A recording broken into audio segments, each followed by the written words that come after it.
C'est la première fois que vous êtes en attente d'une chirurgie à la Cité de la Santé ou vous avez besoin de vous rafraîchir la mémoire?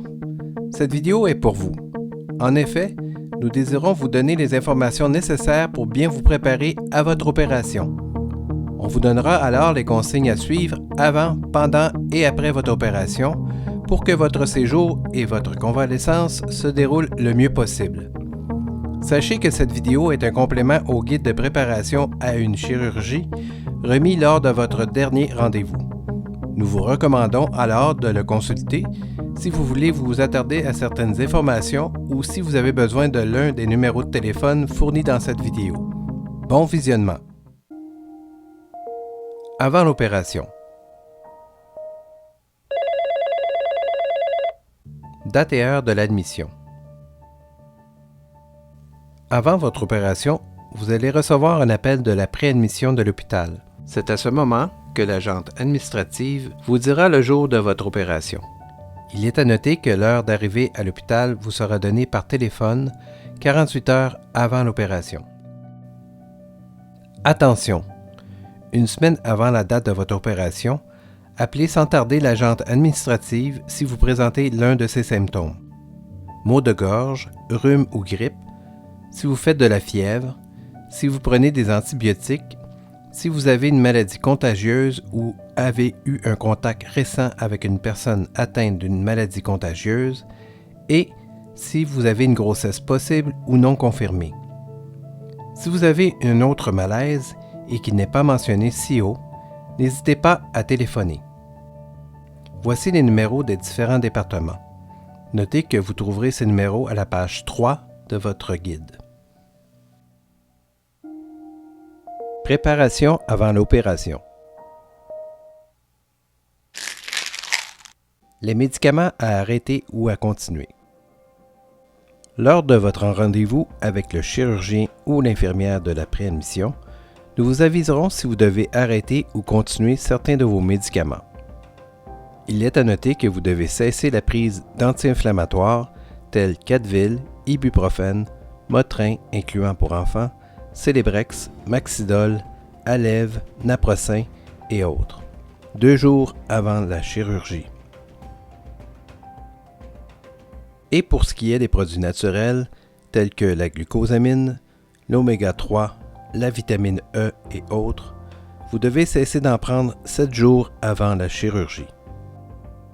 Toutefois, vous pouvez prendre des médicaments comme Tylenol, Tylenol extra fort, acétaminophène et Tempra jusqu'à minuit la veille de l'opération. Si vous prenez du Coumadin, Syntron, Pradaxa, Xarelto ou du Eliquis, on vous donnera une conduite à suivre. Attention, si vous ne respectez pas toutes ces consignes, votre opération pourrait être annulée.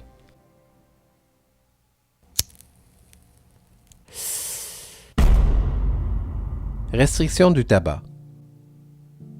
Arrêter de fumer ou réduire votre consommation de tabac réduit les risques de problèmes respiratoires après l'opération, aide la guérison de la plaie et aide à mieux gérer la douleur.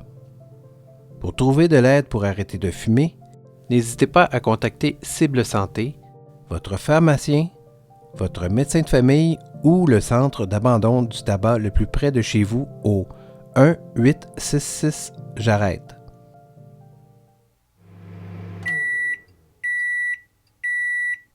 Diète préopératoire. La veille de l'opération.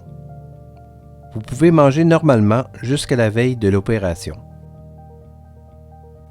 Par contre, le jour de votre opération, vous devez être à jeun, c'est-à-dire qu'à partir de minuit la veille de l'opération, vous ne devez pas manger de nourriture solide, manger ou boire des produits laitiers, consommer de l'alcool, fumer, mâcher de la gomme ou manger des bonbons. Vous pouvez vous brosser les dents, mais il faudra éviter d'avaler de l'eau. Pour la consommation des liquides clairs, la conduite vous sera donnée par téléphone lors de la confirmation de votre heure d'arrivée au centre hospitalier.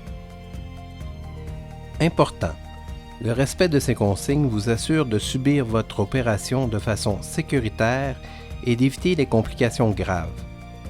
Si vous n'avez pas bien respecté cette consigne, vous devez aviser l'infirmière en arrivant à l'hôpital. Attention, si vous ne respectez pas toutes ces consignes, votre opération pourrait être annulée.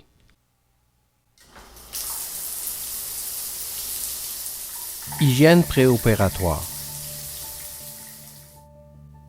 La veille ou le matin de votre opération, vous devez prendre une douche. Selon la recommandation, il se peut qu'on vous demande de vous laver avec du Dexidin 4%. Vous pouvez vous procurer ce savon antimicrobien à la boutique cadeau de l'hôpital, soit à l'entrée principale du bloc C ou du bloc D, ou à la pharmacie. Vous devez vous savonner le corps du menton jusqu'aux orteils et rincer par la suite. Le jour de votre opération, il est fortement déconseillé de porter du maquillage, du vernis à ongles ou des faux ongles, de la crème, du déodorant ou du parfum. Vous devez retirer les bijoux ainsi que les piercings corporels. Aussi, il est important de ne pas raser la zone qui sera opérée. Planification du congé. Avant votre opération, il est important de bien préparer votre retour à domicile. Vous devez prévoir plusieurs choses. Trouver une personne adulte pour venir vous chercher à l'hôpital. Il faut prévoir ce transport à l'avance. Cette personne doit être disponible pour venir vous chercher au moment où votre congé est signé. Préparez des repas à l'avance pour les jours après l'opération. Prévoir de l'aide pour les courses, le ménage et les rendez-vous au besoin. Si vous vivez seul et que votre opération peut réduire votre mobilité, prévoyez la présence d'un adulte pendant votre convalescence.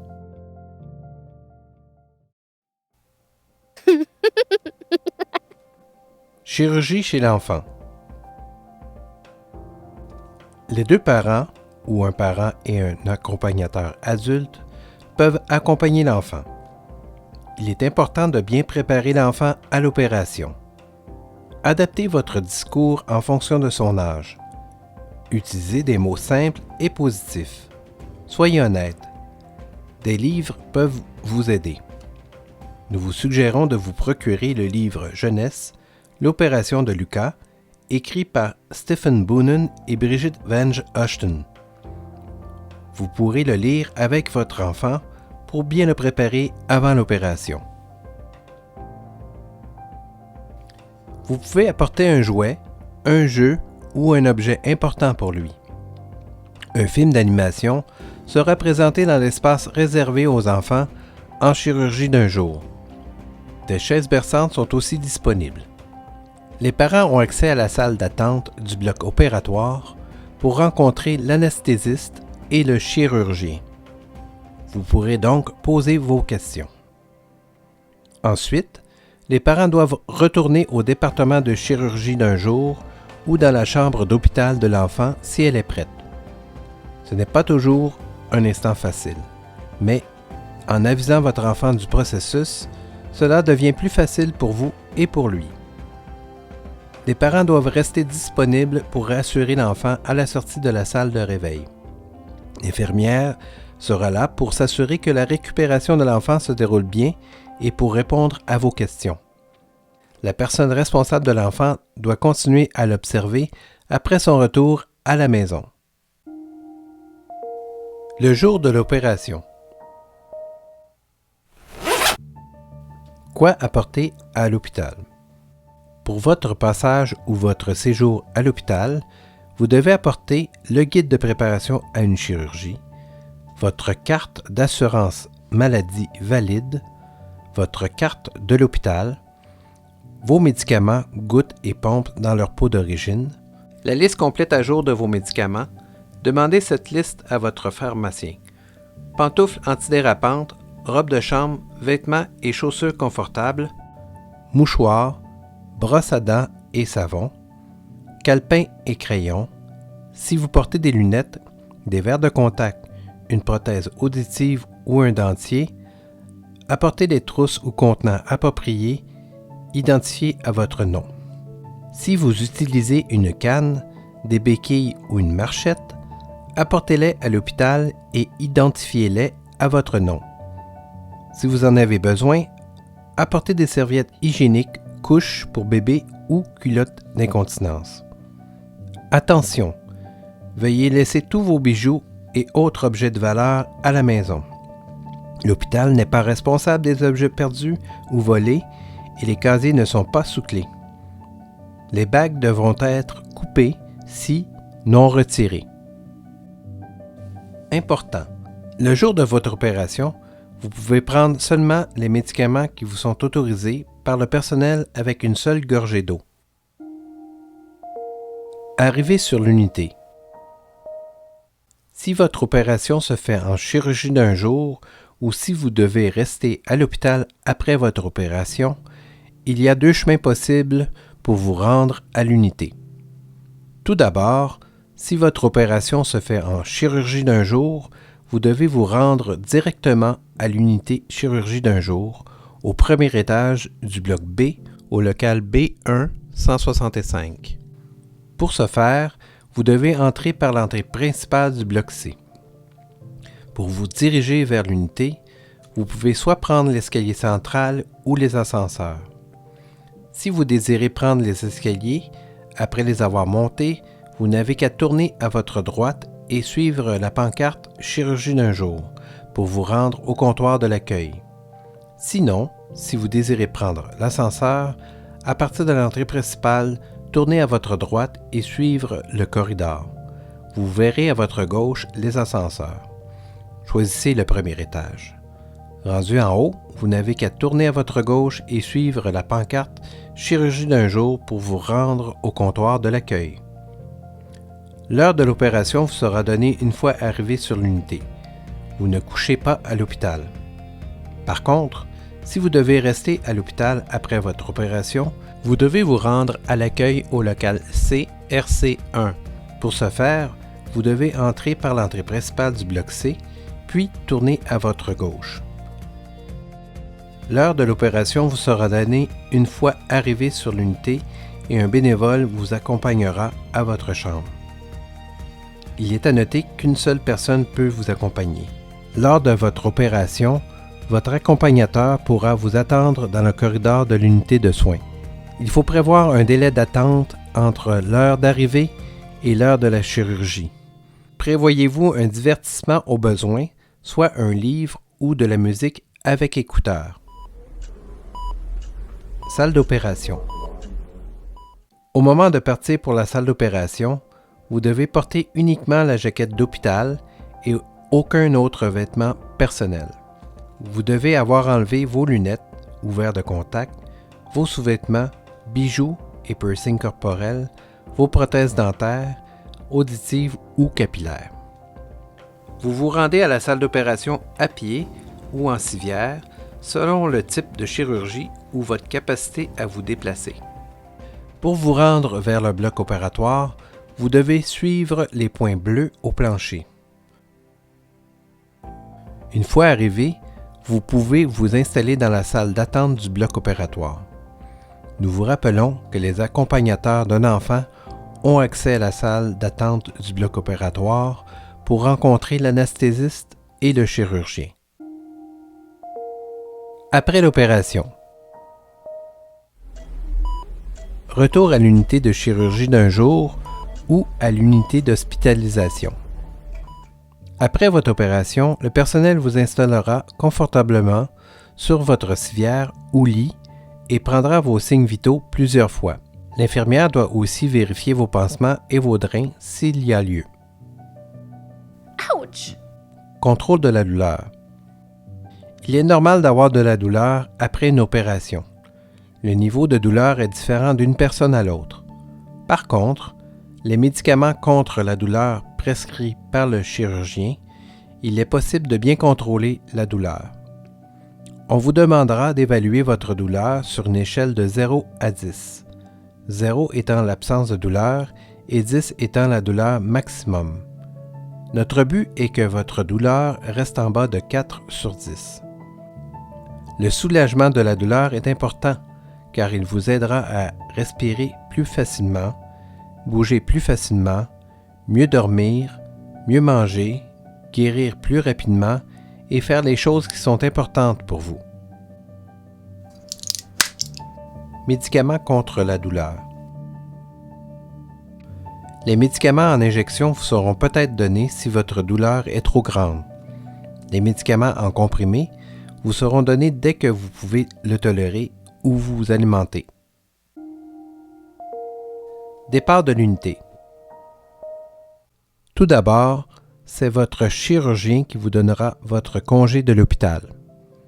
Pour le retour à la maison, puisque vous ne pourrez pas conduire après l'opération, demandez à une personne adulte de venir vous chercher. Il faut prévoir ce transport à l'avance.